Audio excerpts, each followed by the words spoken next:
USPAP Page 82. Advisory Opinion 990. Source, non-source, adjacent and proximate sites. Source sites are the sites on which contamination is, or has been, 91 generated. Non-source sites are sites onto which contamination, generated from a source site, has migrated. An adjacent 92 site is not contaminated, but shares a common property line with a source site. Proximate sites are not contaminated and 93 not adjacent to a source site, but are in close proximity to the source site. 94 unimpaired value. The market value of a contaminated property developed under the hypothetical condition that the 95 property is not contaminated. 96 relevant property characteristics. 97 the appraisal of a property that includes the effects of environmental contamination on its value usually requires data. 98 not typically used in an appraisal of an otherwise similar but uncontaminated property or an appraisal. 99 impacted property using either a hypothetical condition or an extraordinary assumption that it is uncontaminated or of a potentially 100 not impacted. The inclusion of these additional relevant property characteristics is consistent with Standards Rule 101.1.2e. The relevant property characteristics may include, but are not limited to, 102.03.4.1. Whether the contamination discharge was accidental or permitted. 2. The status of the property with respect to regulatory compliance requirements. 3. The remediation lifecycle stage, before, during or after cleanup, of the property as of the appraisal date. 4. The contamination constituents, petroleum hydrocarbons, chlorinated solvents, etc. 5. The contamination conveyance, air, groundwater, soil, etc. 6.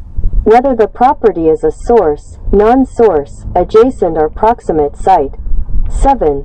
The cost and timing of any site remediation plans. 8. Liabilities and potential liabilities for site cleanup. 9. Potential limitations on the use of the property due to the contamination and its remediation. And 10. Potential or actual off-site impacts due to contaminant migration, for source sites. Since the appraiser is usually not an expert on the scientific aspects of contamination, experts from other fields will typically provide this information. Appropriate regulatory authorities should also be consulted to confirm the presence or absence of contamination. The appraiser should consider the use of extraordinary assumptions when this information serves as a basis for an opinion of value. The appraiser should also collect similar data for any comparable 708, 109, 110, 111, 112, 113, 114, 115, 116 sales used in the analysis. 117 valuation issues, as if unimpaired. 118 in some assignments. The appraiser may be asked to appraise a property known to be contaminated under 119 the hypothetical condition that the real estate is free of contamination. In these assignments, an appraiser may 120 appraise interests in real estate that is known to be contaminated under the hypothetical condition that the real 121 estate is free of contamination when 122.1. The resulting appraisal report is not misleading. 123.2. The client has been advised of the limitation, and 124.3. All the requirements of the ethics rule have been satisfied. 125. To avoid confusion in the marketplace, the appraiser should disclose available information about the contamination. 126 problem.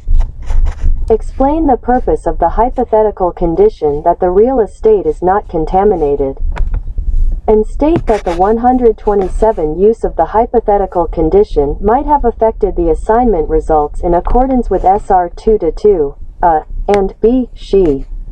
In other situations, The appraiser may be asked to appraise a property believed to be free of contamination or for $128,129 which the environmental status is uncertain due to the lack of information or conflicting information. For these 130 assignments, the property may be appraised under the extraordinary assumption concerning assumed factual 131 information about its environmental condition and status. Indeed, since an appraiser is usually not an expert in 132 detecting contamination or confirming its absence, extraordinary assumptions regarding environmental condition may 133 be necessary in many assignments. 134 valuation issues, as impaired 135 highest and best use issues. The appraisal of properties that may be impacted by environmental contamination 136 usually involves extensive highest and best use analysis. In accordance with Standards Rules 1 to 2, E, and 1 to 3, B. The 137 appraiser must consider relevant factors in developing an opinion of the highest and best use of the property in 82 SAS ATABAS Advisory Opinions 2018-2019 edition. The Appraisal Foundation.